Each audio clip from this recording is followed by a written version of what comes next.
Boa tarde para quem tá chegando aqui no nosso canal. Já vou colocar aqui nossa convidada mais do que especial de hoje, doutora Celina Novaes. Estou vendo muita gente conhecida chegando. É um prazer estar contando com a audiência aí de você novamente, com nossas conversas.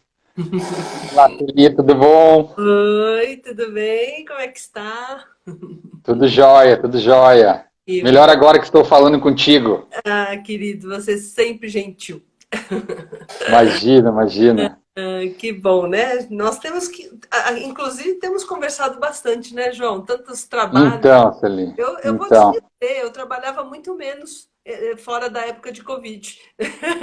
Sabe que eu acho que até meu semblante mostra, né, o quanto a gente tá. Eu pelo menos posso dizer também que estou trabalhando talvez mais até nesse É, período do que o normal, né? Além de todas as atribuições de trabalho que na minha faculdade onde eu dou aula, eu sigo lecionando em aulas online, né, nas ah, plataformas específicas, enfim.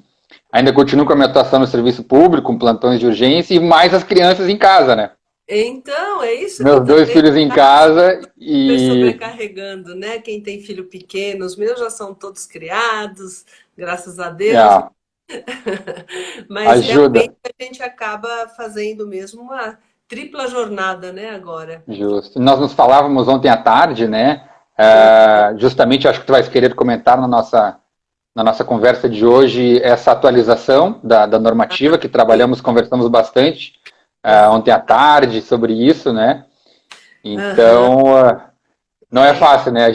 Mas a gente fica feliz, né? A gente fica feliz de estar produzindo. Ao menos uma coisa eu tenho certeza: de tédio a gente não Não, vai, não vai ter problema nessa isolamento, né? Nesse não, distanciamento social, né? hipótese nenhuma, hipótese nenhuma. Eu fico aqui fechada, só lendo todas essas orientações, recomendações, né? Hoje mesmo, logo depois do almoço, eu estava lendo as coisas que estão alinhadas entre a CDC, né, o Centro de Controle e Prevenção de Doenças dos Estados Unidos, Uhum, com a nossa, com a associação, a ADA, né, Associação uhum, Sanitária Americana, e realmente a ADA segue muitos conselhos, né, e realmente teve bastante umas mudanças e vai ficar bem interessante essa atualização, porque eles estão aprofundando muito mais cuidados pré e cuidados pós-atendimento de urgência e emergência.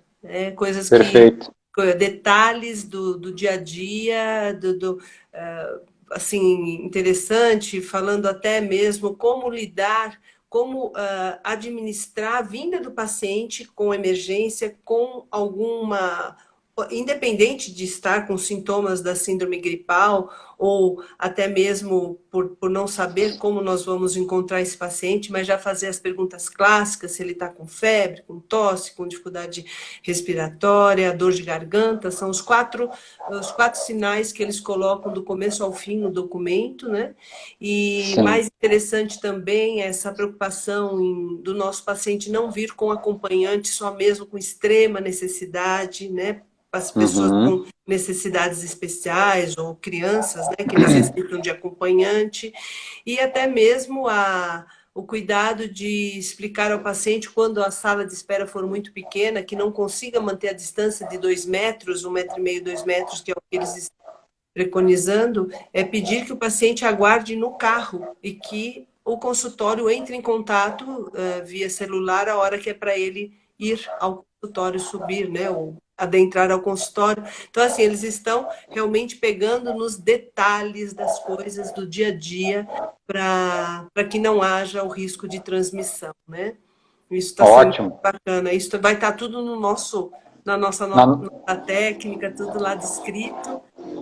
Depois os ótimo. cuidados pós, que eu acho que aliás, das perguntas que foram enviadas na nossa primeira live, né? Os cuidados com o consultório é uma preocupação que parece-me que foi assim, o maior número de perguntas foi em relação a isso, né? Justo. Então, Liceli, o pessoal já está entrando aqui na nossa live, Filha, nossa presidente Cláudia Goba já mandou um alô para querida, nós aqui, querida Cláudia. queridíssima. Ah, acredito que seja aqui a nossa querida colega Marinês, né? Teotônio Dutra, já disse que também os filhos dela também ainda dão muito trabalho e tudo mais, né? Com Mas enfim, vamos certeza. começando a nossa conversa até explicando, né, gente? Para quem não assistiu, a gente fez uma live na semana passada, eu aqui com a doutora Celina Novaes Vieira. A Celina Novaes, como a gente já estava comentando com vocês, a doutora Celi é a coordenadora do grupo de trabalho de enfrentamento ao Covid, né, que está capitaneando esse processo de normativas e orientações para o cirurgião dentista como proceder durante os atendimentos odontológicos nesses tempos de Covid que estamos vivendo, né? Já foram feitas 2 normativas, não é? Se ainda estamos, Uhum. inclusive como a doutora estava comentando, uma nova normativa deve sair em breve, É. atualizando com as novas recomendações que estão surgindo no mundo todo, os Uhum. novos estudos, né? Fizemos Uhum. essa live semana passada, É. trouxemos, né, a Celi trouxe uma apresentação das situações principais, ficaram muitas dúvidas, nós prometemos a todos que voltaríamos, né, então para Uhum. quem não acompanhou a primeira live, está no YouTube, né, procure no próprio Instagram aqui da aba, no nosso perfil, enfim, tem o link lá para você chegar no YouTube e assistir a live da semana passada, quem não fez, Uhum.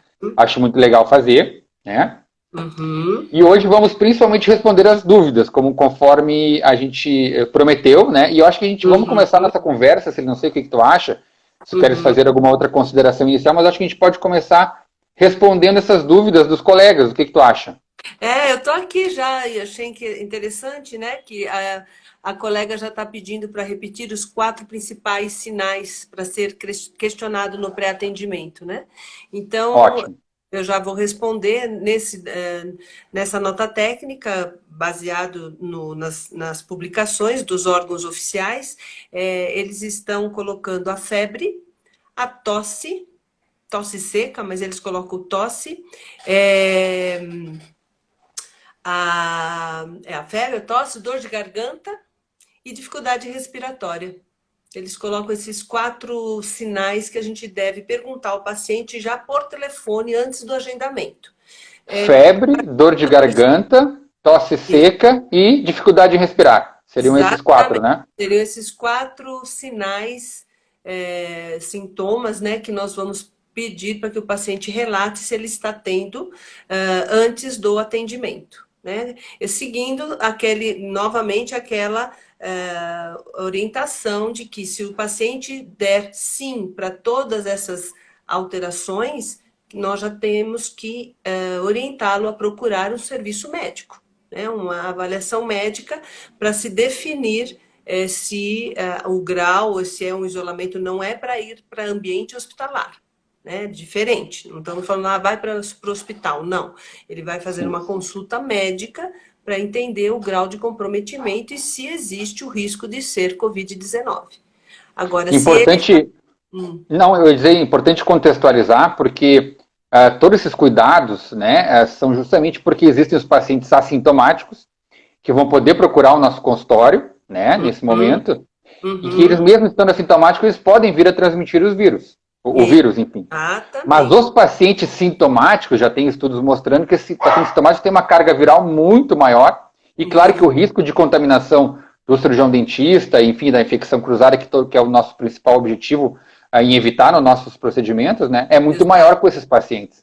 Né? exatamente. Então, é importante ainda, né, é por isso que esse pré-atendimento, essa conversa com o Muito paciente antes dele ir ao importante.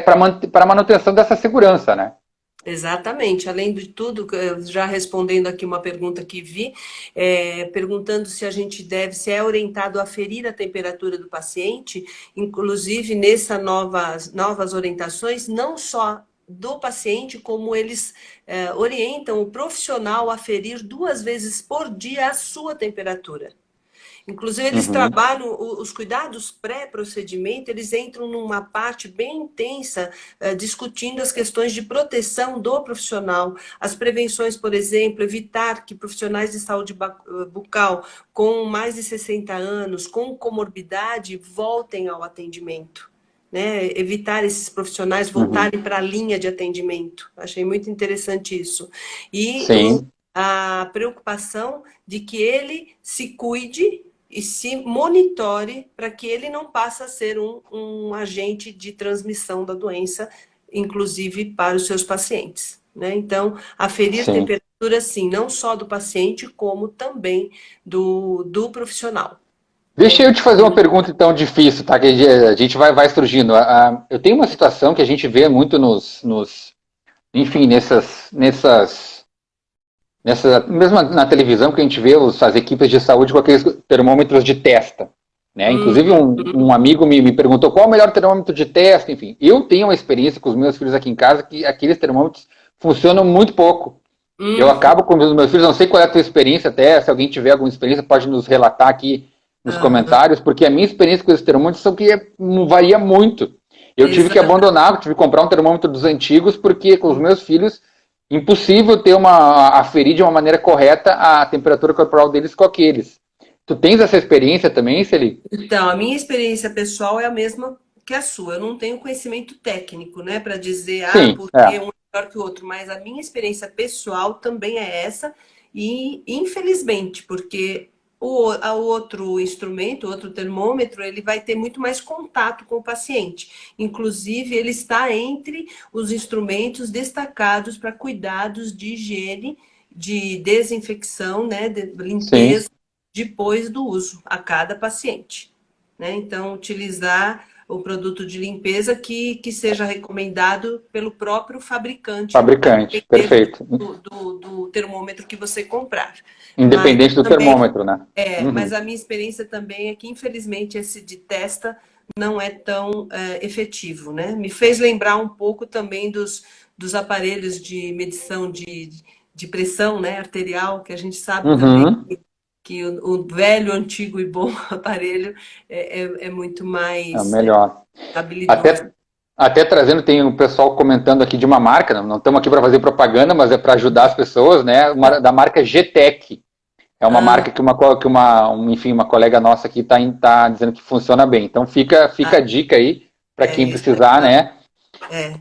Olha, uma pergunta Porque eu penso, eu vou dizer o que eu penso, viu, Celi? Eu acho que o principal é essa conversa que vai ter com o paciente, talvez algumas horas antes dele ir ao consultório. Você pode até conversar com ele, olha, meça a sua temperatura, se você está tá sentindo. isso, Porque a febre nunca vem sozinha, só com o aumento de temperatura corporal, vem com a sensação de prostração. É exato. difícil o paciente adulto não ter uma noção se está com febre ou não, né? E poder fazer essa aferição em casa. Acho importante deixar isso também, né? É, exatamente. Inclusive, também outro cuidado que a gente já deve pedir para que o paciente tenha, que já é natural, mas que a gente deve intensificar, é a higiene bucal do paciente, né? Intensifique sua higiene bucal nesse período e previamente ao procedimento, quando vai ao consultório, que ele realize uma perfeita, o mais perfeito possível de higiene bucal, cuidados prévios, e inclusive medir sua temperatura em casa, né? Eu acho que, sem dúvida, vai Ótimo. ser o caminho mais interessante. Uma pergunta interessante também que foi feita agora é sobre nós temos oxímetro em consultório, né? Eu tenho no meu consultório, é sim uma ferramenta interessante, até porque nós podemos avaliar a saturação do paciente, né? Então, Uhum. a queda na saturação de oxigênio circulante é uma das características clínicas do paciente com Covid-19, né? Inclusive, Uhum. ele é que também pode ser até um parâmetro para que nós entendamos o grau de comprometimento respiratório desse paciente e orientar a urgência dele ir a uma avaliação, para uma avaliação médica. Então, acredito sim, não consegui anotar o nome da colega que fez essa pergunta, mas muito bem lembrado, e acredito que nós temos que pensar no oxímetro, sim. Bacana, deixa eu só para dar um contraponto aqui, o Dr. Maurício, nosso colega da aba, o grande professor, nosso amigo, já Uhum. disse que comprou o GTEC e deu um falso positivo. Então, dentro daquela situação da dificuldade do termômetro de testa, né?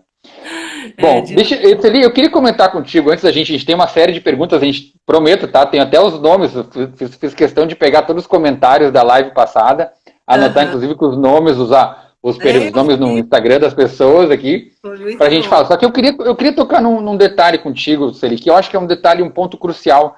desse momento que estamos vivendo nós, cirurgiões dentistas. Nós falamos na última live uma dificuldade econômica que os colegas vêm passando, né? Eu digo os colegas porque eu me incluo nisso, claro, mas eu tenho ainda, por ser professor e ter um emprego público, eu tenho uma situação diferente dos colegas que são autônomos por completo, 100% autônomos, seus consultórios praticamente fechados em todo esse período. Nós conversávamos ontem sobre, inclusive, algum contato com o CFO. Eu não sei se tu queres comentar se avançou alguma coisa nesse sentido.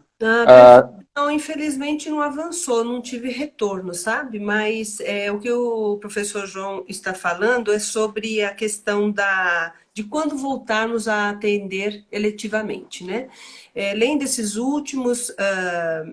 essas últimas recomendações desses documentos, né, oficiais, todos estão sendo muito objetivos e claros na importância de nos mantermos ainda apenas em atendimento de emergências e urgências, né? Emergência em caso de risco de morte e urgências.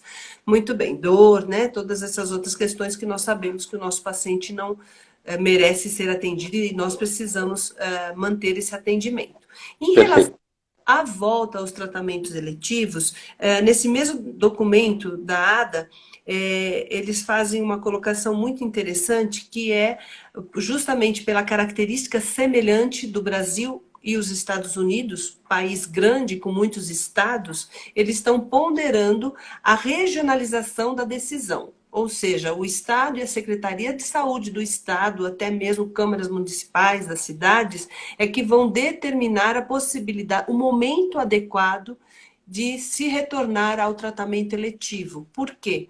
Porque eles é que darão as notícias sobre a parte epidemiológica da doença, o quanto aquela cidade tem de casuística, versus a condição de EPIs também na cidade. Né? Se vai ter naquele determinado local o equipamento de proteção individual suficiente para o retorno de atendimento eletivo. Então, isso é citado nesse documento nada, e nós achamos interessante, né, João? Até discutimos, e o João falou uma coisa muito importante, que nós temos a parceria do nosso conselho nesse trabalho, para que eles busquem essa informação, para que quando o dentista procure um conselho para saber volto ou não volto, que seja uma decisão baseada em dados de fato reais, realistas, e não a volta se você achar que deve voltar, né? Então, realmente, a doutora Janine Rosa, minha querida, os testes rápidos apenas avisam se há anticorpo no testado, ou seja, se já entrou em contato. Ela está falando dos testes rápidos, acho que é alguém que perguntou lá sobre esse Então, o que eu ia comentar sobre isso, né, Celi? Eu entrei ontem, até comentei contigo, entrei ontem no site do CFO, que é o principal meio de comunicação hoje em dia que tem as entidades, né? E eu tive que procurar bastante, clicar bastante, até eu chegar na informação de que realmente os atendimentos estavam apenas indicados por caso de urgência e emergência. A gente sabe dessa recomendação, né? Mas, inclusive, essa comunicação ela não está bem clara. Entrei no site aqui do nosso Conselho Regional do Rio Grande do Sul, entrei agora há pouco. Também essa informação ela não está tão clara, você tem que clicar até que ela aparece, né? E, inclusive, já teve colegas aqui do Rio Grande do Sul me comentando que a semana passada, por exemplo, ligavam para o Conselho repetia essa recomendação de manter para urgência e emergência, mas que, segundo essa colega, né, a recomendação que ela recebeu já nessa semana foi de que os atendimentos ficariam a critério do profissional, né? Então a gente sabe que tá tendo muito ruído nessa comunicação. Esse é o meu diagnóstico, pelo menos, que tem um ruído muito grande. E a nossa normativa, que eu, né, capitaneada por ti, estou procurando contribuir de alguma forma, né? Ela acaba tendo uma amplitude nacional, como você bem comentou. Nosso país tem realidades distintas. Sempre teve, inclusive em relação à Covid, né? Então a gente vê daqui a pouco uma recomendação a nível nacional, um dentista de uma localidade lá do interior de algum estado, né, qualquer estado, daqui a pouco não tem nenhum caso na sua cidade, a sua cidade daqui a pouco está funcionando normalmente, comércio aberto, o prefeito deixando uma situação normal na cidade, talvez até acompanhando os dados epidemiológicos de saúde. e daqui a pouco aquele dentista tem essa recomendação do conselho de não poder atender. Então, por isso que a gente conversando, eu acho que sim, o próprio Conselho Federal podia, através de um contato direto com os conselhos regionais, orientar a isso. Os próprios conselhos regionais têm as delegacias regionais que abrangem micro-regiões dentro do estado, e assim trazer uma recomendação talvez um pouco mais fidedigna com a realidade de cada localidade, né? Porque eu vou ser bem sincero, Sueli. Eu tenho escutado muita, a gente vê muitas situações de colegas realmente, não só da odontologia, a gente, como uma forma geral, eu vejo que nesse momento é fundamental uma equalização da situação, do enfrentamento ao Covid, né, regionalizando, sabendo cada situação. Eu aqui de Porto Alegre, por exemplo, a gente tem uma realidade muito distinta do que São Paulo, por exemplo, a menos do que a gente vê de dados, né, São Paulo, uma curva muito maior de contaminação do que aqui em Porto Alegre, né. Então, hoje mesmo, não pude terminar de ver, o nosso governador do estado aqui do Rio Grande do Sul trouxe a partir de dados epidemiológicos, vão ser divulgados em todo o país, do estudo de Pelotas, né? Já talvez alterando uma ou outra recomendação. Então, eu só queria fazer esse comentário, não vou, prometi até para amigos próximos aqui, que eu não ia ser que nem o Jô Soares, aquele entrevistador que fala mais que o entrevistado. Então, já parei por aí, mas eu queria só fazer essa consideração, que acho importante o conselho, de uma forma geral, os conselhos atuarem nesse ponto, né, de melhorar esse ruído e talvez trazer orientações regionalizadas, né. Aqui a doutora Beatriz está falando que a própria Anvisa poderia falar com o conselho. Não, isso foi tudo alinhado mesmo, né? Essa nota técnica para ser fechada, participou o presidente do conselho e o presidente da ABO. Eu acho que uma coisa que a gente não pode esquecer, sabe, João, é a nossa realidade. Tudo que a gente vem buscando de base, nós estamos infelizmente nos apoiando mais em documentos lá de fora do que aqui. A nossa realidade, nós temos que lembrar que nós temos uma subnotificação, um subdiagnóstico. Então, é muito difícil você dizer hoje, com certeza, que uma cidade não tenha caso de Covid-19. Então, eu acho que isso é uma coisa que nós temos que levar muito em consideração. Outra coisa que eu ponderaria sobre este assunto, para terminar, para a gente passar para outros que talvez sejam até muito mais importantes nesse momento, é o fato de que nós temos que entender o porquê de não voltar a atender tratamentos seletivos.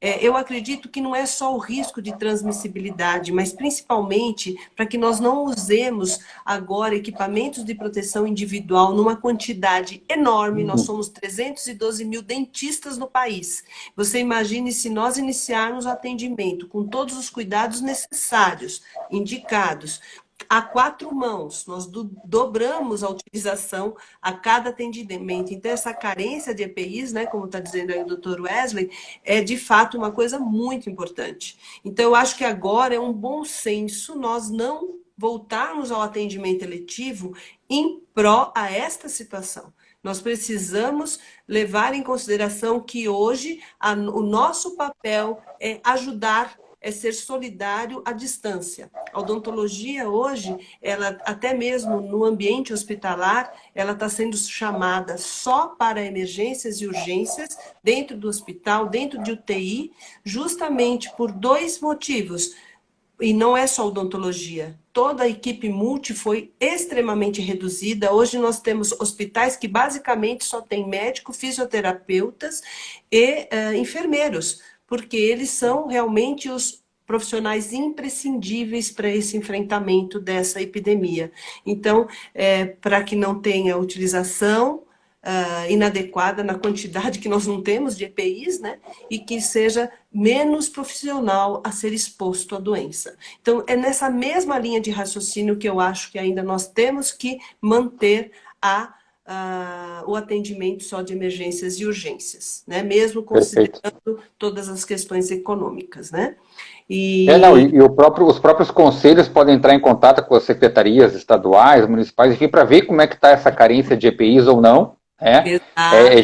São essas entidades, a gente individualmente, a partir das entidades, trazerem uma recomendação clara e objetiva para os profissionais e a gente seguir, né? Acho que a gente, assim, todos somos cidadãos cumpridores dos nossos deveres, né? Para podermos ter os nossos direitos. E talvez, como você comentou, a maior importância da odontologia, talvez nesse momento, seja justamente, talvez Não prestando atender. apenas atendimento de urgência, a gente vai estar, talvez, ajudando mais no enfrentamento do que de outra forma. Né? Exato. É importante essa relativizar.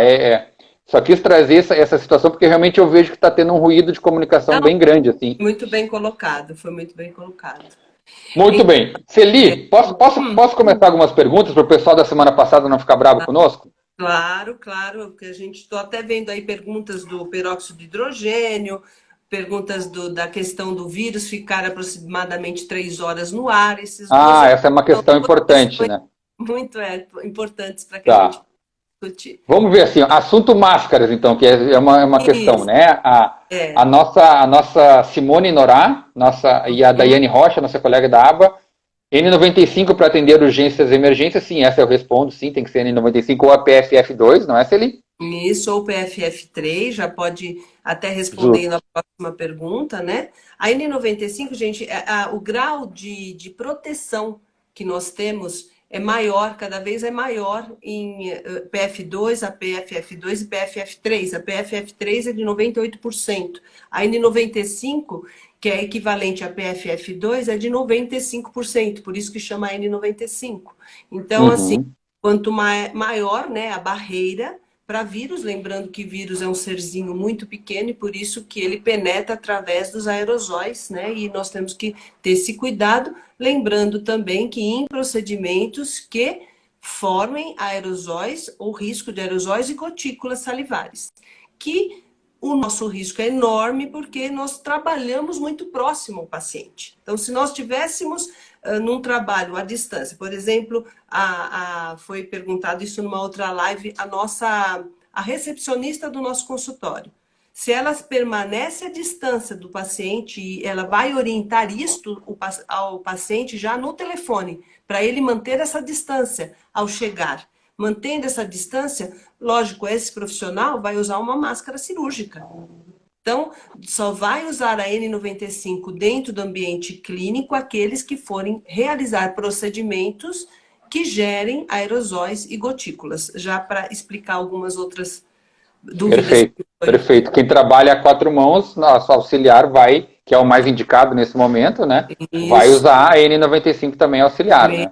mesmo EPI, exatamente. E essa é uma questão que ficou também. Pode ter a válvula a N95? Essa questão foi colocada numa situação assim fora do contexto, né? Não aqui na nossa live, mas criou-se uma preocupação. Pois é, pois é. Eu entendo, veja, não sou especialista no assunto, né? Mas pelo que eu entendo, a válvula ela existe para dar um conforto para o profissional, porque não é Uhum. fácil você ficar muito tempo com aquela máscara fechada. Então, eu diria que hoje os profissionais que estão na linha de frente, que se queixam de às vezes ficarem 12 horas com uma N95, com esse tipo de máscara, tendo a Sim, válvula, é um alívio para eles. Mas para nós, inclusive que nós vamos utilizar aquela forma de armazenamento, né, de reutilização, como já foi falado na outra live, sim. idade da válvula. Nós vamos Acho que deu parar. uma. Ótimo. Voltou, deu uma cortadinha, mas voltou. Nós vamos poder remover a máscara a cada atendimento, com todos os cuidados para não haver a contaminação, né? Então, não há uma necessidade. Agora, é proibido a válvula? Não, de jeito nenhum. De Em jeito nenhum. nenhum dos documentos vem nenhuma citação em relação a isso, né? Nenhum dos Não, não documentos que tem. a gente tem acesso. Não vem. Uma outra questão interessante, assim, né? Em procedimentos odontológicos sem aerossóis. Vamos imaginar que você faça uma consulta no consultório, que você fez um exame, não usou seringa TRIPS, não usou alta rotação, ultrassom, nada. Uma Uhum. consulta odontológica de exame, por exemplo, né? É Uhum. suficiente apenas a máscara cirúrgica e o protetor facial, no caso sem a N95? Perfeito. Nossa Olha, colega Fabiana SH perguntou. isso, é sim, ela é suficiente qualquer procedimento. Se nós pensarmos que nós vamos ter que usar, de agora em diante, muita habilidade para nós mantermos, por exemplo, até mesmo uma recolocação de um provisório. vamos pensar assim, se nós conseguirmos limpar aquela cavidade com instrumentos manuais, se nós conseguirmos limpar, desinfetar e secar com tudo manualmente, sem usar seringa tríplice, e devolver esse provisório, nós podemos sim realizar um procedimento completamente isento de aerosol e usar a máscara cirúrgica. Agora, por que eu estou dando esse exemplo?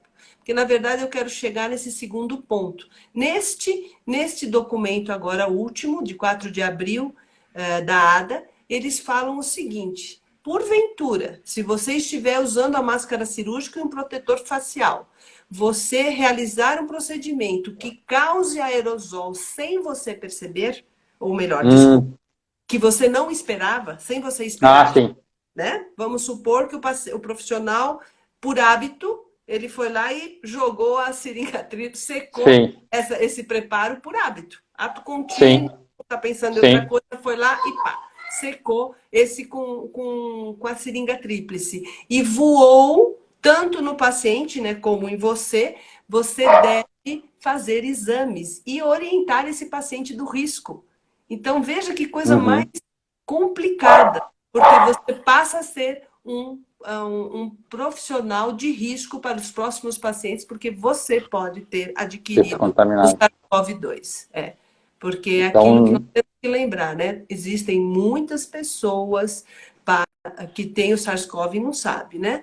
Não precisa por cima, ela esquenta. Isso sim, a doutora Janine está falando uma coisa muito importante, porque muitos estão orientando usar a máscara cirúrgica em cima da N95 para proteger de sujidades, tudo. Não, gente, não faça isso. Isso é um uso inadequado. Vai se utilizar mais EPI do que o necessário e você protege a N95 com o protetor facial. Justo. Né? Da mesma forma, a máscara cirúrgica. Perfeito. O pessoal perguntando também sobre o protocolo de reutilização da N95, né? É importante o pessoal, na outra live, quem não pôde assistir, a gente passou até um videozinho e também pode entrar direto no Instagram da AMIB, Associação de Medicina Intensiva Brasileira, não é, Celi? Perfeito. Da qual a Celi é representante, né? Lá tem exatamente um vídeo mostrando de como você pode fazer para armazenar a colocação, a retirada da N95, como armazenar para poder reutilizá-la por um período de, no máximo, 14 dias está sendo recomendado, não é, doutora?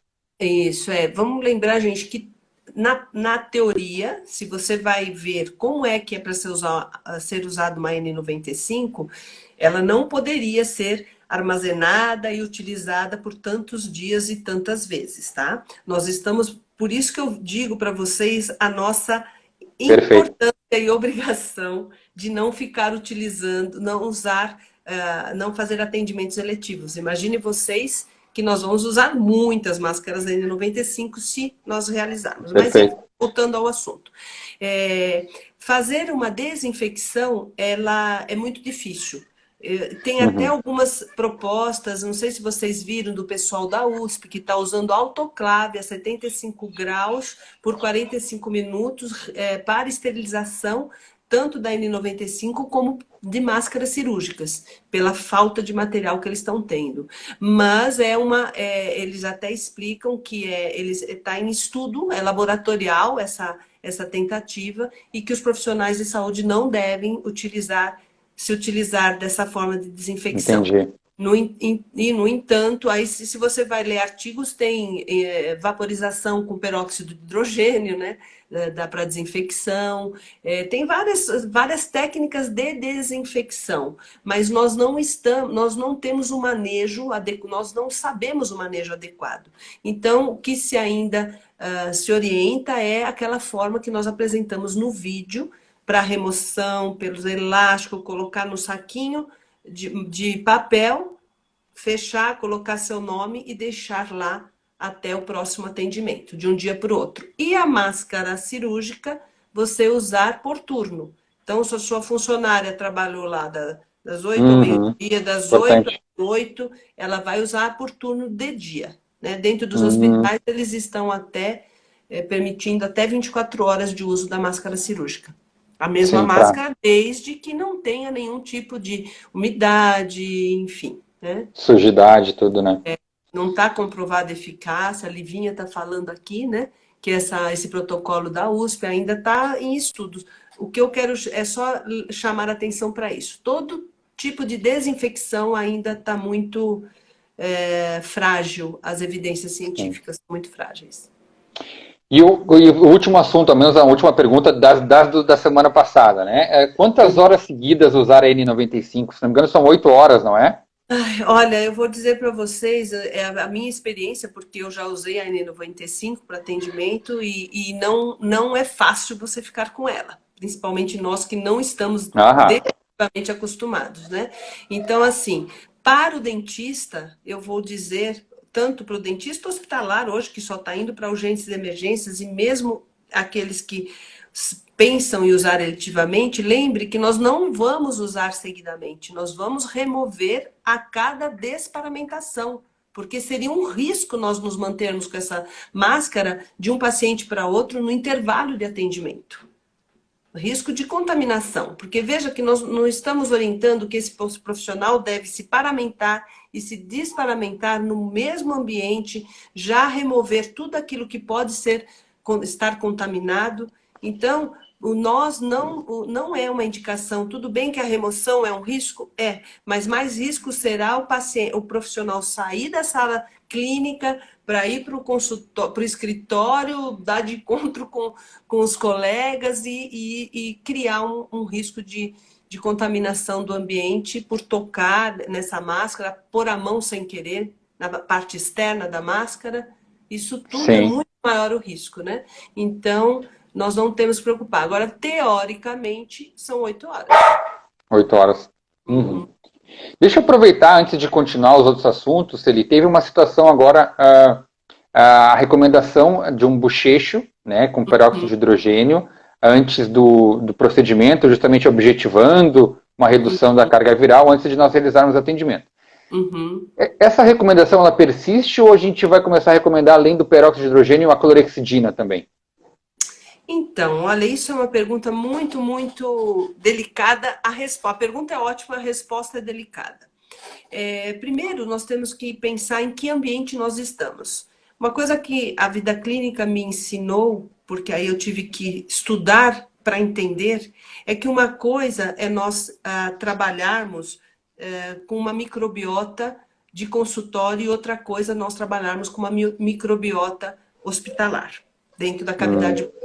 Nós entendemos no nosso dia a dia de consultório que nós não devemos indicar nenhum tipo de colutório de uso contínuo para os nossos pacientes. Isso é muito claro. A homeostase bucal, nós temos ela de volta com higiene bucal adequada, com saúde bucal e não com uso de colutórios, seja qual for. Então, tendo essa primícia, nós temos que entender que ao utilizar esse peróxido de hidrogênio, nós estamos utilizando tão somente para pré-procedimento. Jamais esse bochecho deve ser orientado para que o paciente faça isso em casa como prevenção, né? Redução de carga. O paciente não precisa nem saber o que ele está bochechando, por exemplo, né? De preferência. O professor Consolaro, e eu tenho todo o prazer de citar ele nesse momento, que é um profissional que teve uma coerência nos seus trabalhos e na sua dedicação contra a água oxigenada por ela ser co-cancerígena, ele deixa muito claro isso. Ele tem muito receio de que a comunidade odontológica entenda isso como uma utilização contínua, que o paciente entenda isso como uma utilização contínua, e aí nós vamos ter um risco muito grande de causar um efeito péssimo, né, ao paciente, que é o risco de câncer de uso de água de peróxido de hidrogênio. Então, veja, se nós tivermos todos os cuidados e tivermos uma higiene bucal pré-atendimento, vai ser muito importante. Ambos podem ser usados, João, porque o peróxido de hidrogênio, ele tem uma ação pelo SARS-CoV-1, eles têm estudos tanto do peróxido de hidrogênio como o iodopovidona, ou a povidine, eles têm estudos mostrando uma redução de carga viral com a utilização dessas substâncias, desses agentes oxidantes. Agora, toda a microbiota bucal, ela é maior e mais ela vai estar mais bem tratada para prevenção de redução de carga com a clorexidina, que tem um Sim. espectro maior e uma substantividade maior. Então, uma coisa não impede a outra. Você pode usar o peróxido e depois utilizar a clorexidina também para reduzir a carga. Eles Uma têm forma ações pra... diferentes e em tipos microbianos diferentes. Perfeito. Gente, eu estou vendo que tem muita gente perguntando, tá? A gente vai tentar responder tudo, realmente são muitas as dúvidas, né? E uma Uhum, situação que está surgindo muitas dúvidas é a questão da paramentação e desparamentação. A uhum, recomendação é que se faça, no caso, a desparamentação dentro da sala clínica mesmo. Liberamos o paciente vai para a sala de espera e você se uhum, desparamenta de todos os seus EPI. uhum. E aí você pode, por exemplo, voltar para uma situação que nem a sua própria. É o que eu tenho feito. Eu atendi uma urgência no consultório essa semana. Depois que eu terminei, me desparamентei, coloquei uma máscara cirúrgica e fui até a sala de espera conversar com o paciente, assim como a minha secretária já estava na sala de espera conversando com ela com a máscara. A máscara cirúrgica normal, né? Uhum. Mas eu já saí da minha sala, da minha sala clínica, sem nenhum EPI, né? Sem remover todo aquele avental. Eu ainda estou usando os que eu tinha, que é o avental cirúrgico mesmo, um avental bem de TNT bem grosso, né? E Uhum. removi tudo, removi máscara, o gorro, enfim, tudo, e saí como eu estava antes de começar o atendimento. Uhum. Seria por aí? Eu teria alguma observação? Não, seria por aí, né? Uma coisa que você está falando isso me faz pensar o cuidado que nós temos que manter à distância. Se a gente for pensar nesse distanciamento social, que para nós dentistas é impossível, né? Que nós vamos se aproximar. A hora que você sai da tua sala e vai para o teu ambiente geral, você passa a ser como qualquer outro que tem o risco de reduzir o distanciamento social. E aí, qual é a recomendação? Que você esteja com a máscara cirúrgica, não é verdade? A nossa Isso. recepcionista não vai estar lá com a máscara cirúrgica. Então, eu diria para você que nesse momento nós teríamos que migrar para andar no nosso ambiente clínico para o uso da máscara cirúrgica. Porque senão nós vamos ficar desprotegidos. Veja que loucura, Uhum. né? Isso aqui eu tô elaborando agora aqui com você. Porque se nós estamos É. falando que as pessoas. Primeiro a gente tem que lembrar que consultório é um ambiente em geral muito pequeno, né? Nós, excetuando as clínicas enormes, mas mesmo assim, em geral, são ambientes com várias salas, corredores pequenos que você cruza todo o tempo com as pessoas. Então, nesta circulação, a gente tem que estar com máscara cirúrgica. Dentro Justo, do justo. ambiente clínico, fazendo procedimentos que geram aerosóis, nós temos que estar com N95. Perfeito. Até sobre uma situação, agora só para a gente mudar um pouquinho de assunto, ainda sobre o peróxido, poderia fazer um bochecho com peróxido primeiro e logo depois a clorexidina, se não me engano, a ADA tem algum tipo de recomendação nesse sentido, né? Não, não, ADA não. O Não? que tem Só o peróxido mesmo. a gente tem. Não, é assim, olha, essa história do peróxido rendeu, né? Eu queria primeiro destacar uma coisa, até conversando com o professor Consolaro também sobre isso. Gente, nós temos muitas coisas mais importantes de biossegurança para cuidar do que pensar só nesse peróxido. Primeiro, Sim, ele não é o salvador da pátria, tá? perfeito. Quem dera. Importante deixar claro que não vai Isso, zerar o seu deu risco, né? bochecho, pronto, agora estou despreocupada. Se fosse assim, nós não precisaríamos usar a N95, né? Então, Perfeito. não é isso, né? Agora, eu diria assim, eu acredito muito nesse momento do livre-arbítrio do profissional. Eu sei que tem inúmeros profissionais que estão se posicionando extremamente contra a esse uso do peróxido de hidrogênio, certo? Muito bem. O peróxido de hidrogênio é uma indicação que começou a aparecer dos estudos, apareceu primeiro do Peng, falando, olha, no SARS-CoV-1, nós entendemos e percebemos que esse agente oxidante era atuante sobre o vírus. Tanto é que vocês vão ver que as soluções desinfectantes direcionadas para o vírus são todas agentes oxidantes. Não sei se vocês Uhum. perceberam isso. De superfícies, de lavagem das mangueiras, de recipientes onde ficam as secreções. Tudo são à base de cloro e de agentes oxidantes. Então, entende-se isso como uma prévia para se ter dado esta orientação. Nós temos, alguém falou de estudos, nós vamos ter nessa nota técnica citando todos esses estudos que mostraram no SARS-CoV-1 e a ação da iodopovidona, principalmente ela, inclusive até nós estamos com um artigo que está citando o uso para a proteção do profissional, sugerindo que o profissional faça bochecho, faça a utilização via nasal, com spray nasal e gargarejo com a povidona a 0,5%. É o que eles sugerem nesse artigo. Porque, na verdade, nós estamos numa luta para proteger os profissionais de saúde. Quando eu faço essa embrocação num paciente inconsciente dentro da UTI, ou um bochecho no paciente consciente dentro da UTI, eu não estou protegendo o paciente, eu estou protegendo o profissional, que daqui em diante, se ele for fazer um procedimento dentro daquela cavidade bucal, os aerosóis e as gotículas vão vir com menos carga viral. Da mesma forma, quando você passa o hipoclorito de sódio na superfície, você remove o vírus.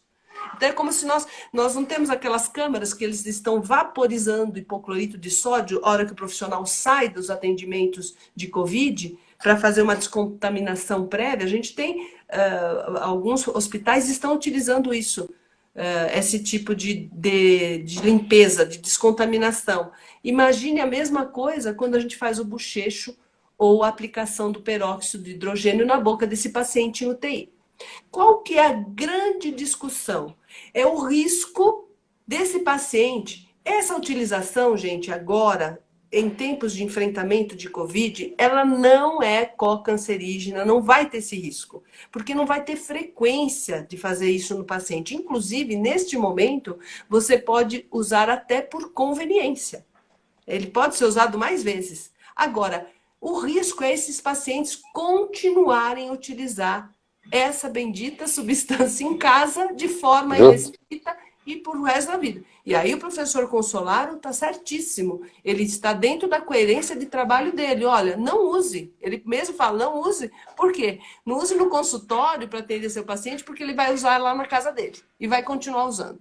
É super coerente. Agora, nós que estamos escrevendo uma nota técnica, nossa obrigação, principalmente dentro de um departamento de gerenciamento de riscos, a nossa obrigação é colocar o que a literatura traz. E não a minha opinião pessoal. Perfeito, perfeito. Né?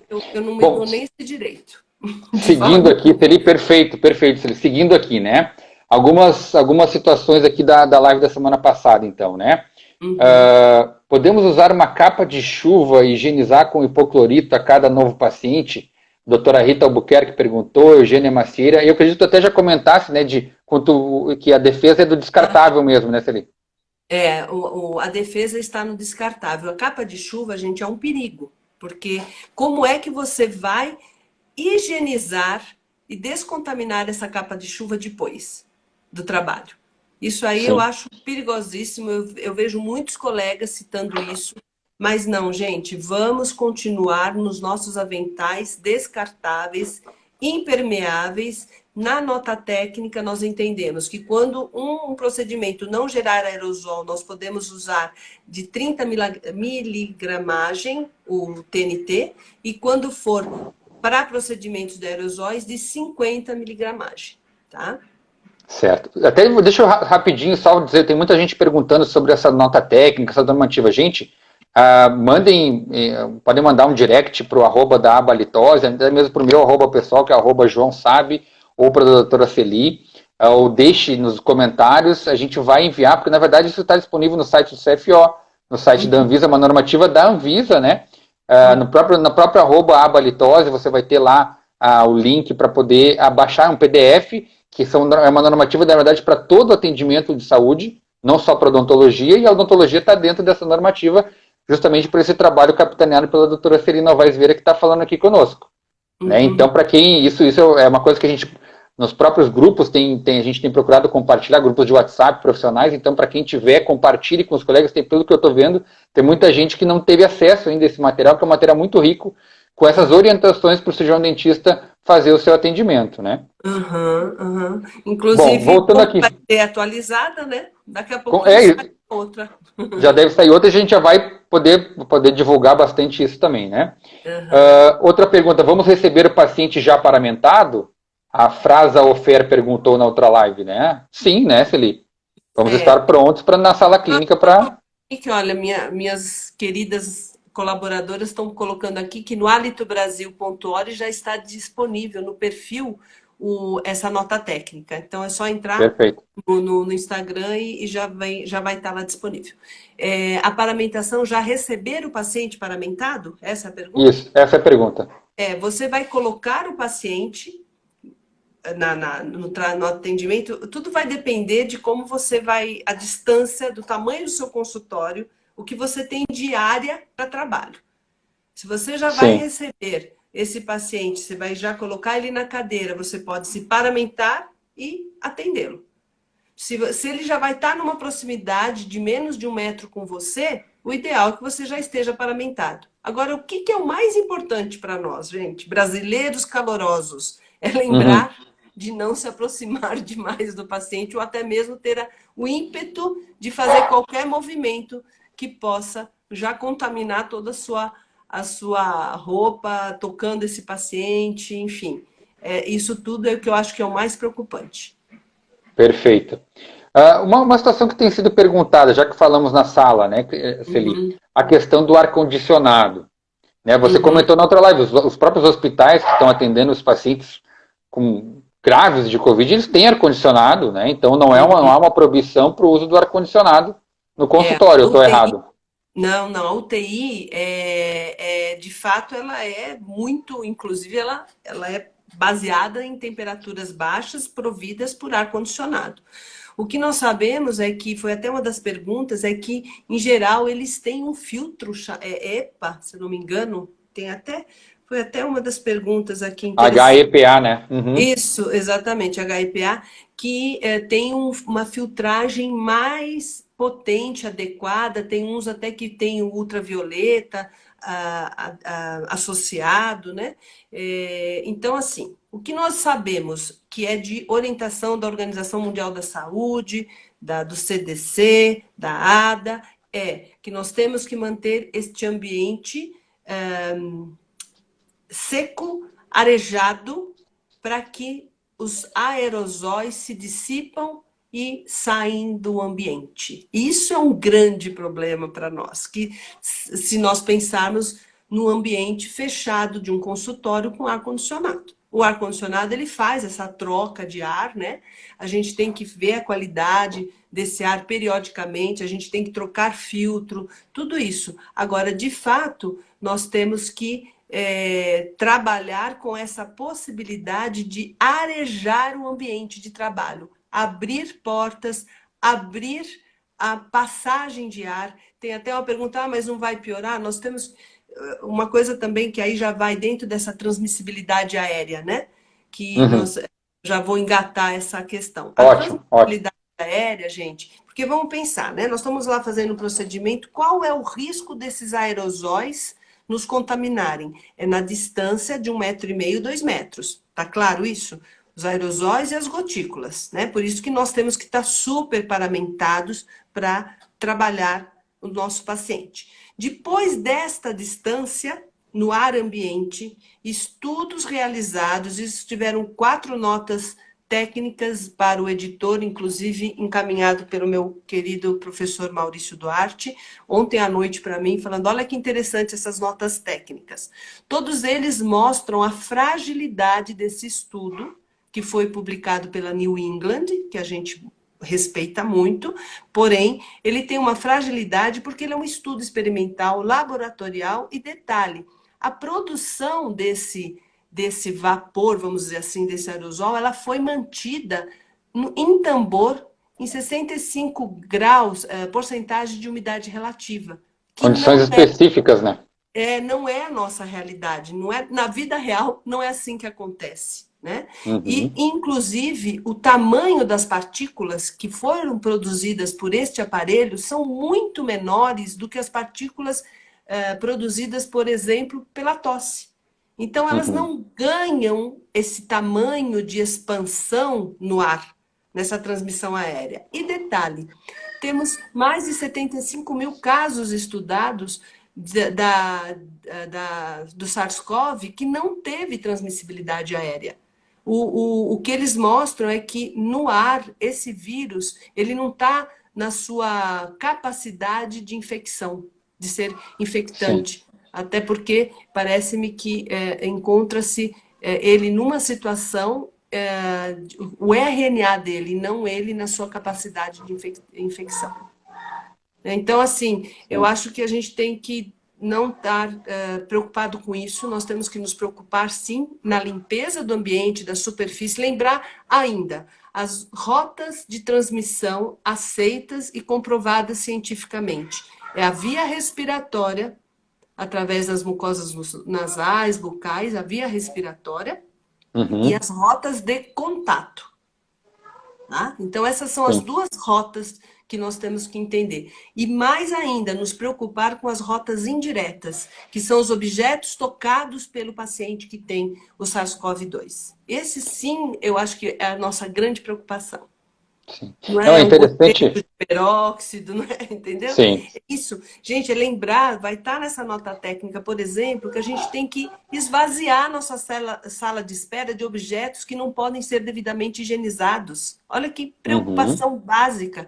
Pediatria, tirar todos os brinquedos de sala de espera, revistas, vasos, canetas, não dá caneta para o paciente, cada um usa... O paciente vai ter que entender se a gente não oferecer um cafezinho para ele quando ele chegar, então, né? Não vai ter mais... É isso, esses detalhes é que nós vamos ter que tomar muito cuidado, porque é do nosso habitual, da nossa rotina, né?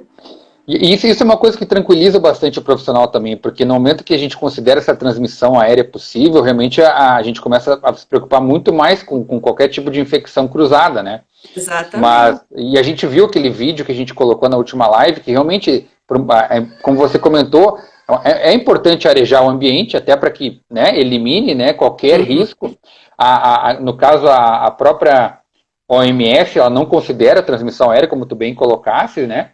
Mas ela ainda deixa em aberto que, olha, talvez num ambiente com muita geração de aerossóis possa ser possível, né? Então, por via das dúvidas, não custa nada nós arejarmos, até porque, se ele faz questão de trazer, né, na nota técnica tem, né? Os profissionais de saúde podem determinar ações de prevenção e controle mais rigorosas do que definidas na nota técnica. Exato. Então, a nota técnica é o mínimo. Se você quiser ter mais cuidados, ótimo. Ótimo, melhor ainda. Exatamente, exatamente. Tanto é que na CDC, no documento do CDC, é interessante que eles pedem que procedimentos que o dentista acredite que vai gerar muito aerosol, procedimentos de emergência e urgência que sejam enviados para ambiente hospitalar para trabalhar em salas de pressão negativa. Olha o grau de preocupação que se está tendo com a atividade da odontologia nesse momento. Perfeito. Bom, vamos seguindo aqui então, né? Sobre a questão da paramentação e desparamentação. Perguntas bem interessantes, né? Não pode deixar copo descartável para ele retirar no suporte. Gente, nós vamos ter que rever nossos conceitos. A gente lá no consultório, a gente já conversou sobre isso, os colegas da clínica, daqui a pouco, imagina, o paciente chega, a gente está com o protocolo, né, de paciente chegou, se o paciente chegou sem uma máscara, a gente vai oferecer uma máscara de pano para o paciente, para ele utilizar na sala de espera, até porque a sala de espera, a gente não vai ter o mesmo cuidado que a gente vai ter com a nossa sala clínica, né, mas igual a gente vai procurar manter a nossa sala de espera, onde os pacientes vão estar por alguns minutos, o mais higienizada possível, e a gente com essa etiqueta, esse novo normal que está sendo recomendado do uso de máscaras, né? Principalmente em locais fechados. Normalmente a sala de espera é menor, né? Não acaba não sendo muito grande, enfim, dependendo de cada situação. Mas então a gente está com esse protocolo. Chegou o paciente, se ele não tiver com uma máscara, ele vai receber uma máscara de pano. E daqui a pouco ele vai ter que estar mexendo nessa máscara para tomar um cafezinho. E a gente pensou, vamos, né? Não. Porque daí vai ter que ficar higienizando a mão antes e depois de tirar a máscara. É toda uma situação de dificuldade. Então, é como a gente comentou, tem situações individuais que cada profissional, cada clínicas, cada clínica, enfim, vai procurar fazer o que for a mais até do que a nota técnica tá mostrando, né? Você sabe que, Diga. desculpa, João, eu estou aqui recebendo da doutora Sheila, aliás, estou vendo tanta gente, Eduardo, querido, Marinês, né? Esse casal lindo, querido também da ABA, muitos anos, desde sempre também, né? Aham. Enfim, a doutora Sheila falando para a gente comentar sobre o telemonitoramento, né? De Ah, fato, legal. nós estamos vendo muitas iniciativas nesse sentido, inclusive da medicina, da psicologia, e a odontologia tem tudo para iniciar esse trabalho, realizar principalmente, aí vai uma sugestão, que nós possamos atender principalmente os nossos grupos de risco, né? Nós sabemos os pacientes que são diabéticos, que são cardiopatas, que necessitam de um acompanhamento muito mais frequente dentro das nossas clínicas, seja de qualquer área, né, que for. Então, eu acredito que se nós fizermos esse telemonitoramento, orientações, inclusive até entender quando um paciente tem uma dúvida, quando ele quer vir ao consultório, e muitas vezes você pode evitar essa vinda, orientando ele alguns cuidados domésticos, pelo menos nesse momento que a gente está tentando fazer o melhor isolamento social possível. Então, Sim. assim, eu acho que vai ser muito interessante, sim, doutora Sheila, a gente ter esse telemonitoramento também dentro da odontologia, inclusive dentro desse nota técnica, eu já estou contando tudo, né? Ninguém vai nem querer ler as Não, atualizações, né? Uma das coisas bem interessantes, bacanas que eu vi também nessas minhas leituras, é a preocupação de que nós façamos uma boa medicação pós-tratamento em situações de urgências e emergências, analgesias, antibióticos terapias, antibiótico terapia, para que a gente não precise ter o retorno desse paciente ao nosso consultório. Então, até esse cuidado a mais, eles estão destacando que nós façamos esses cuidados pós-tratamento de forma muito mais resolutiva, da melhor forma possível, né? E o telemonitoramento entra também aí, né? Perfeito. É uma coisa que é uma situação que ainda o nosso Conselho Federal não se posicionou ainda, porque a gente já vê o Conselho Federal de Medicina e até mesmo de Farmácia regulamentando a própria prescrição de uma forma online, estabelecendo inclusive ferramentas para poder fazer isso, né, para o profissional poder fazer uma prescrição após afinal de contas, uma consulta de teleodontologia, por exemplo, se você precisar prescrever, o paciente não vai poder pegar a sua receita, não é? Então, eu acho que é um caminho muito importante, até porque nós conversávamos, ele que ficou faltando na live da semana passada, justamente isso, né? Se nós, periodontistas, por exemplo, se nós acreditamos que sim, que a saúde bucal, a saúde periodontal desse paciente vai impactar na saúde sistêmica desse paciente, evidente que a gente tem que fazer um monitoramento, né? Pacientes que estão vindo rotineiramente para consultas de manutenção, se a gente for postergar, a gente precisa sim entrar em contato direto com esse paciente, nem que seja uma consulta, uma conversa por telefone, não uma consulta, vamos dizer assim, formal, de uma teleodontologia, mas é fundamental que a gente esteja em contato com nossos pacientes e verificar até que ponto esse paciente vai precisar ir ao consultório, não saber como é que está a situação médica dele, se ele continua se cuidando. Eu acho fundamental a gente ter essa situação de que o fato de estarmos restritos para os atendimentos de urgência e emergência não quer dizer que nós precisamos ficar totalmente longe dos nossos pacientes. A gente tem todas essas tecnologias que podem nos aproximar e a partir disso você poder fazer esse pré e o pós-atendimento, quando necessário, de uma maneira efetiva e estarmos cumprindo com o nosso juramento de não abandonarmos os nossos pacientes, né? Isso é fundamental, a gente cada vez a partir das nossas entidades também evoluir nesse sentido, né?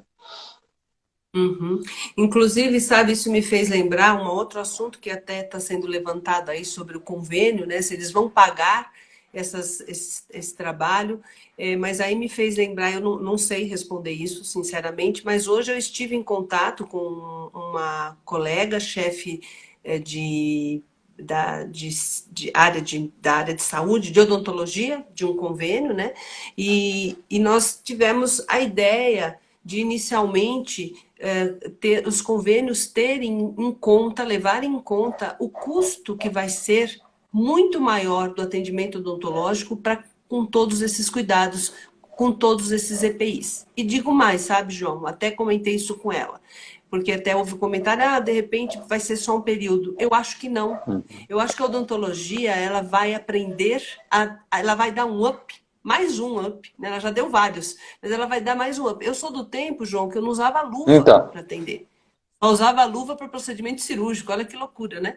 Então hoje nós estamos dando um outro up de cuidado, de entendimento dos riscos, do quanto a biossegurança é importante para nós. E isso sim, aí eu até sugeri, não sei se vocês vão concordar com a minha ideia, até sugeri que eles fizessem como a medicina faz, que esse material seja pago à parte para o profissional, ele seja ótima ideia, computado ótima ideia. dentro da tabela. Assim, olha, tal procedimento precisou de EPI, tal, eles pagam o EPI para a gente. Para que as Perfeito. pessoas, para o profissional que atende em convênio, né? Porque Então, seria mais ou menos foi até uma ideia, uma pergunta da outra live, né? Que atender plano odontológico fica inviável com esses custos extras, por que se arriscar por tão pouco, né? Realmente é uma realidade de muitos convênios, não são todos, né? Mas tem muitos convênios que realmente a gente sabe que a remuneração do de dentista ela não é adequada, menos a bom, frentes das entidades, todas procurando melhorar isso, né? E realmente, cada profissional vai ter que fazer uma avaliação individual de até que ponto vai valer a pena, né? Mas essa tua ideia eu acho que vai ser fundamental até para as entidades que estabelecerem esse diálogo representando a classe, né? A gente sabe que tem a ANS, a Agência Nacional de Saúde, que regula essa saúde suplementar, inclusive os planos de saúde suplementares, odontológicos, enfim, né? Vai ser fundamental. E essa tua ideia, a gente sabe, eu atendo um dos convênios que eu atendo, já tem dentro das planilhas a gente vê que na odontologia a gente não usa, mas já tem dentro para profissionais da área da medicina, já tem essas tabelas dos EPIs que foram utilizados, os materiais, não só EPI, né? Materiais que foram utilizados para acrescentar no valor do procedimento. Além do valor que o profissional recebe, tem o custo, né? Então, eu acho que é um caminho muito legal. Tomara, né? Porque nós vamos ter que alinhar agora as ações, né? Para não correr o risco do profissional ficar pressionado pelo custo e ter a tentação de reutilizar um material que é descartável. Nós sabemos que isso é uma situação que deve ser pensada, né? Seria hipocrisia nossa não levantar esse assunto aqui entre nós. Perfeito. Bom, seguindo a questão de paramentação e desparamentação, né? O modelo atual do PROPé é adequado? Nossa colega da aba, a doutora Carla Cribe. Os PROPés são fininhos, né? Essa pergunta foi excelente. Sabe por quê? Na medicina, o PROPé já foi banido há muito tempo. Nas UTIs, nós não usamos PROPés. A gente usa, entra e sai sem PROPé. Porque a contaminação que ocorre na colocação e na retirada, ela é muito maior e muito mais perigosa do que não utilizar PROPé. Então, o que eu, há anos, justamente por ter esse conhecimento na minha experiência dentro de UTI, o que eu fiz na minha clínica? Minha clínica, há muitos anos, tem o álcool 70 para que o paciente limpe as mãos, coloque o PROPé, ou melhor, coloca o PROPé, limpe as mãos, vai para a sala clínica, lá dentro novamente é dado álcool 70 para ele limpar as mãos.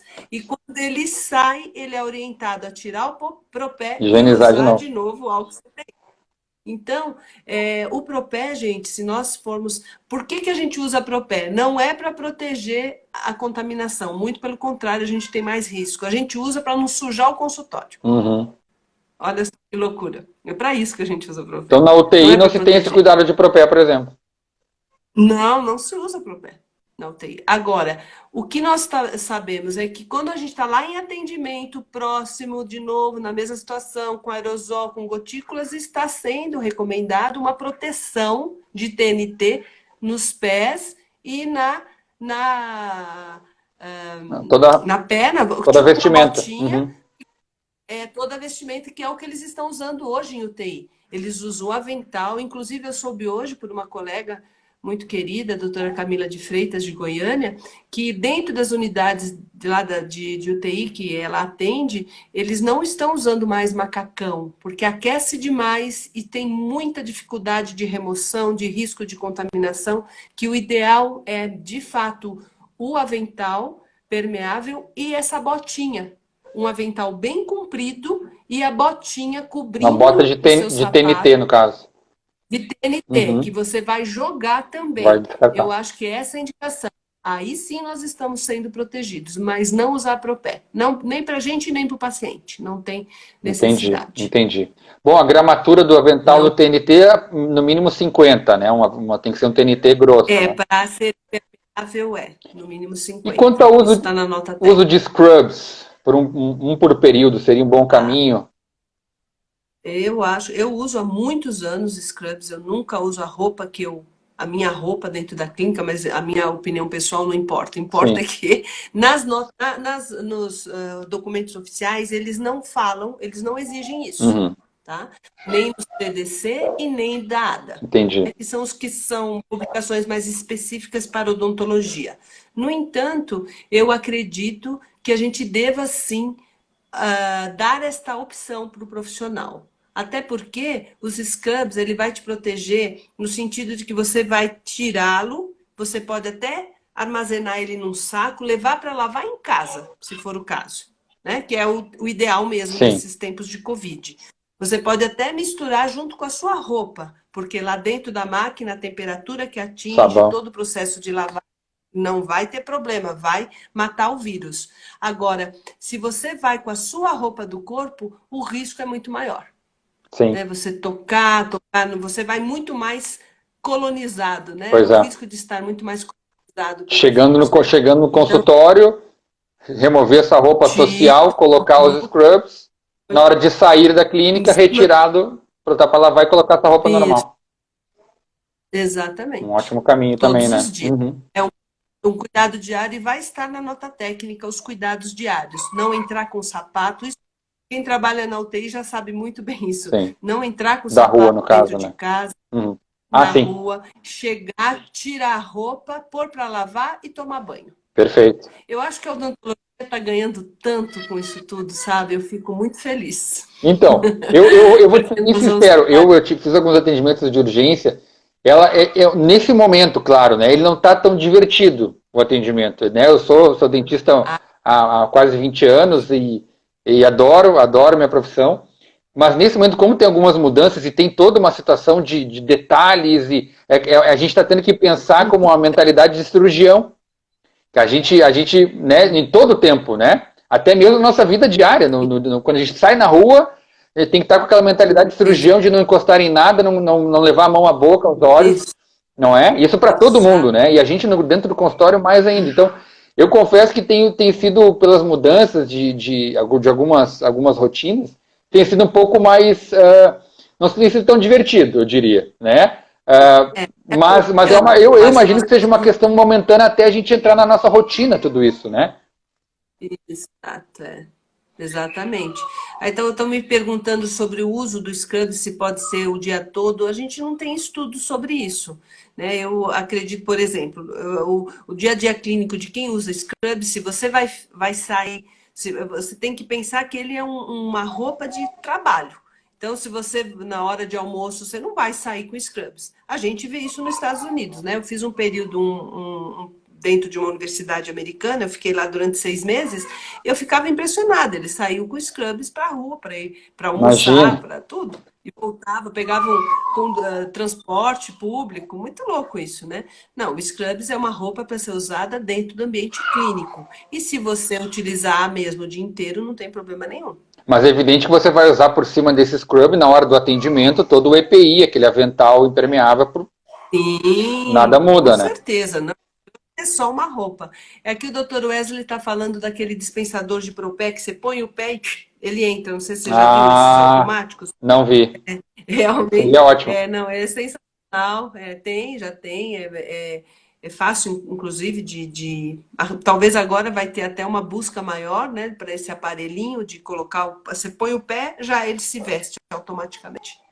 Felipe, Mas é aquilo que eu te fórmula para falei. limpar as mangueiras do sugador, que você falou e ficou um pouquinho. Então, tá lá na olha, gente, é 2.500 miligramas de cloro para 1 litro de água. Que se a gente for ver em diluição de cloro ativo, né, que ele vai, seria o hipoclorito de sódio 2,5%, o que é cloreto. água Uhum. sanitária.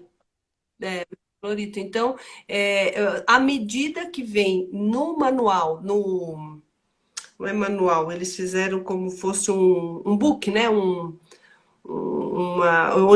orientador, mas vamos pôr como manual, agora me faltou a palavra. Eles colocam essa medida, 2.500 miligramas de cloro em 1 litro de água.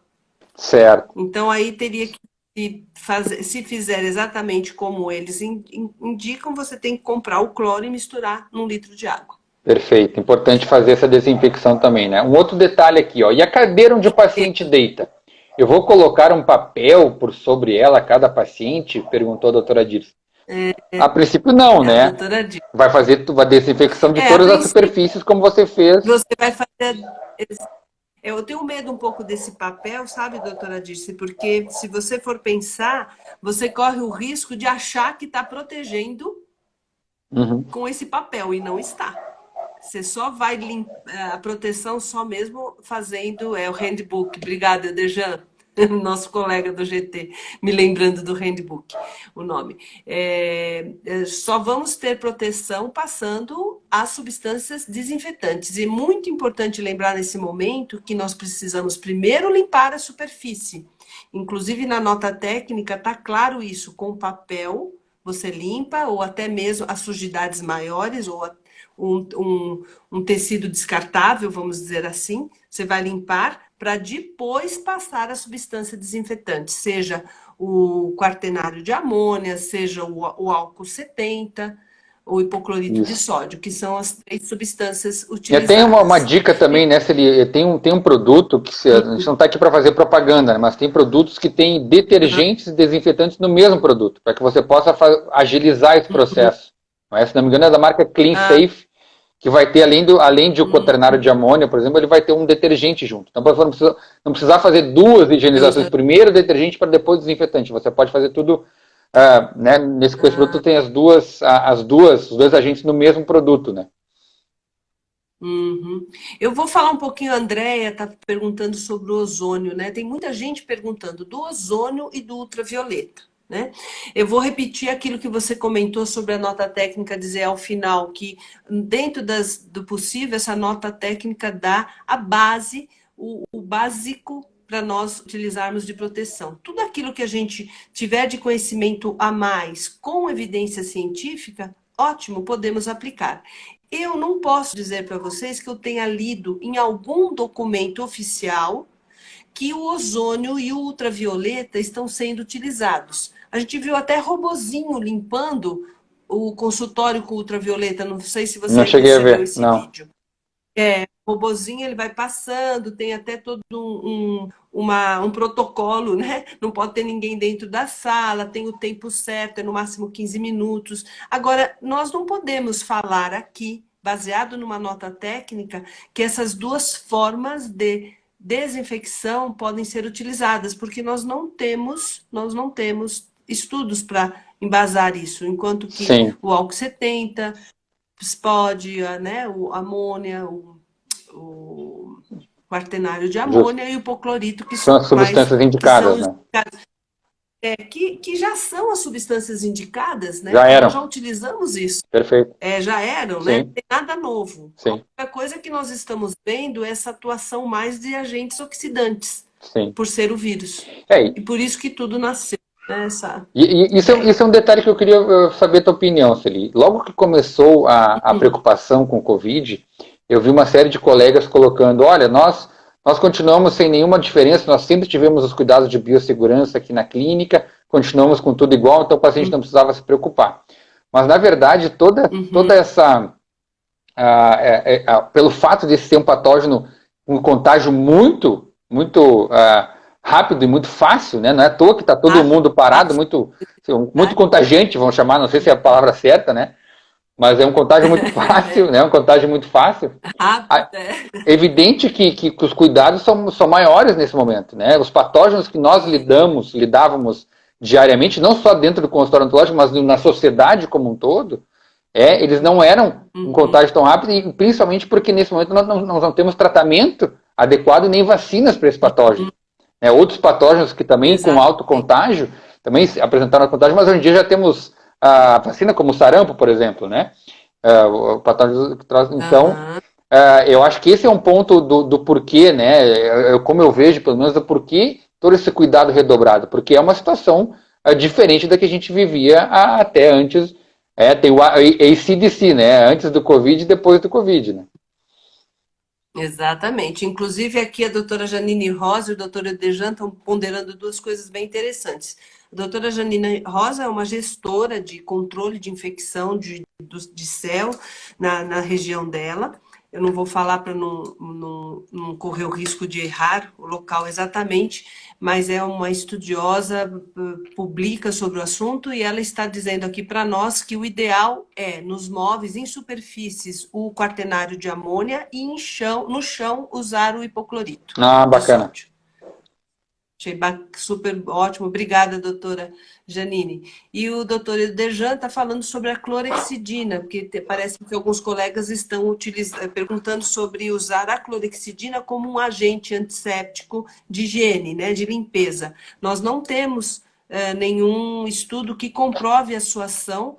Inclusive, no primeiro estudo de Peng, quando ele fala sobre o peróxido, ele fala assim, em tradução corrente do inglês, parece que a clorexidina não tem efeito sobre o vírus. Uhum. Questionável, aí, bom, não vamos entrar nessa seara, mas, então, eu acho que a gente deve se manter mesmo nos agentes oxidantes para desinfecção. Até para citar outro agente, né, do próprio Jeremy Hill, né, que tem o Clean Safe, que é da Lab News, de uma marca, e tem o Jeremy Hill, né, que seria também um outro agente que teria os agentes, o quaternário de amônia, se não me engano, com o Jeremy Hill, mas é um agente oxidante, com certeza, e um detergente junto, né, de forma a facilitar esse momento de desinfecção do nosso consultório, né. Uhum. Você sabe que até, não sei se a doutora Janine Rosa continua aqui com a gente, essa limpeza da mangueira de sucção, ela, com essa fórmula de 2.500 miligramas de cloro para 1 litro de água, ela ainda está muito confusa mesmo de como a gente prepara essa solução. Ó, doutora Janine, como que a senhora orientaria nessa fórmula, dentro desta fórmula preconizada pelo handbook, né, de 2.500 miligramas para 1 litro de água, gostaria que a senhora nos respondesse aqui como seria o preparo dessa substância para a limpeza das mangueiras da cuspideira e do sugador. Uhum. Falando em cuspideira, enquanto a doutora Janine nos ajuda nessa resposta, falando em cuspideira, é importante lembrar que também eles orientam a não utilizar a cuspideira, né, o mínimo possível, que a gente faça toda a aspiração na boca do paciente para gerar o menor possível risco de gotículas e de aerosóis, né? Quando ele vai cuspir, aquilo reflui, às vezes até o próprio mangueira do sugador da cuspideira reflui. Isso é um cuidado, a gente pode jogar essa mesma solução na cuspideira para limpeza. Justo. E na mangueira, quando a gente acaba o atendimento, aspira a substância para limpeza da mangueira com essa com esse produto, né? O doutor Maurício, querido colega, está perguntando as mangueiras da seringa e alta rotação. E as mangueiras da seringa e da alta rotação, da seringa tríplice, né? Sim. Ele deve estar dizendo. Nós estamos mais preocupados, doutor Maurício, com dispositivos que suguem, que tiram a saliva contaminada, colonizada com o vírus, né? E esses eles expelem, né? O perigo deles é o que eles jogam para fora. Isso sim. E de qualquer forma, nada impede de daqui a pouco você colocar um pouquinho dessa substância no meu consultório tem aquela garrafinha que a gente coloca água destilada, por exemplo, né? Que vai abastecer essas mangueiras da seringa tríplice e da alta rotação, vai abastecer com essa substância e eliminar um pouco dela, justamente para vai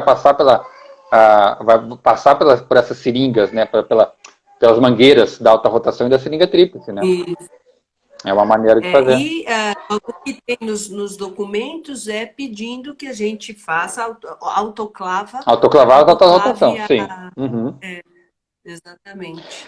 Celi, A deixa doutora eu te Jana. dizer, a gente já está há um tempo, o papo está muito Sim, bom, tá? a gente passa. A gente vai conversando, olha, e a gente que é apaixonado pelo que faz, né? E tenho certeza que todos os colegas que estão conosco aí, não é à toa que estão querendo buscar mais informações e estão conosco aqui conversando, trocando informações, porque tá todo mundo que é apaixonado pelo que faz, pela odontologia, quer continuar fazendo da melhor maneira possível e com a maior segurança para si próprio e para os seus pacientes, né?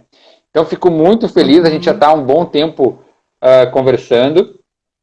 Queria dizer também, né, que quem não conseguiu acesso a essa normativa da Anvisa, por favor, deixe o seu contato, o seu e-mail aqui nos comentários. Eu mesmo vou procurar ver os comentários depois para mandar para o e-mail de vocês esse documento, tá certo?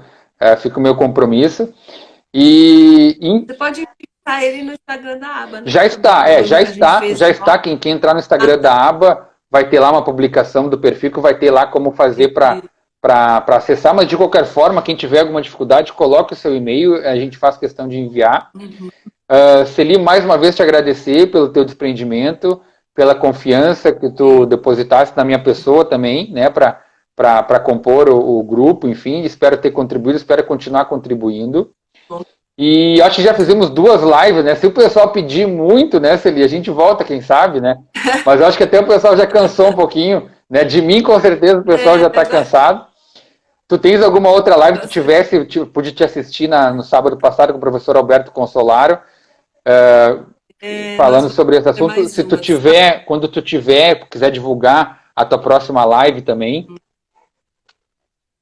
Vai ser agora, sábado, às 10 horas da manhã. Também vai ser só perguntas e respostas com o professor Consolaro, junto. Ótimo, ótimo. Nosso Então, querido. quem ficou com alguma... Às 10 horas pela Dental Press. É o @dentalpress, é isso, né?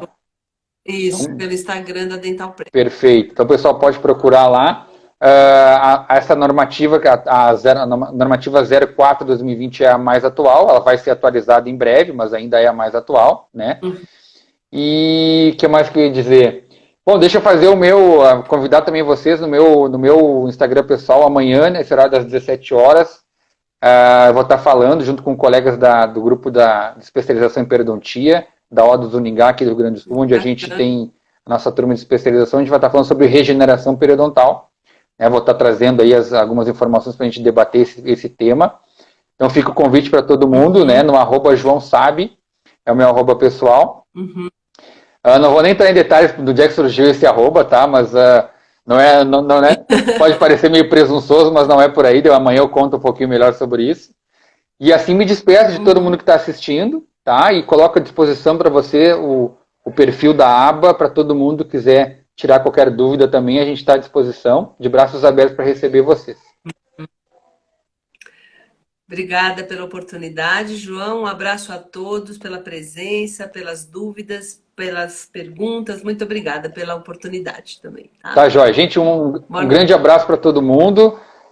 E, enfim, vamos seguir firme. Se Deus quiser, em breve a gente vai estar numa situação muito mais tranquila da nossa sociedade, para a gente voltar o mais rápido possível para a nossa vida normal. Por enquanto, seguir as orientações das nossas autoridades de saúde, nossas autoridades governamentais, enfim, é o ideal.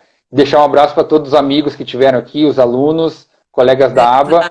É muito bom sempre poder trocar com todo mundo. Em breve, se Deus quiser, estaremos junto no evento físico da associação também, né?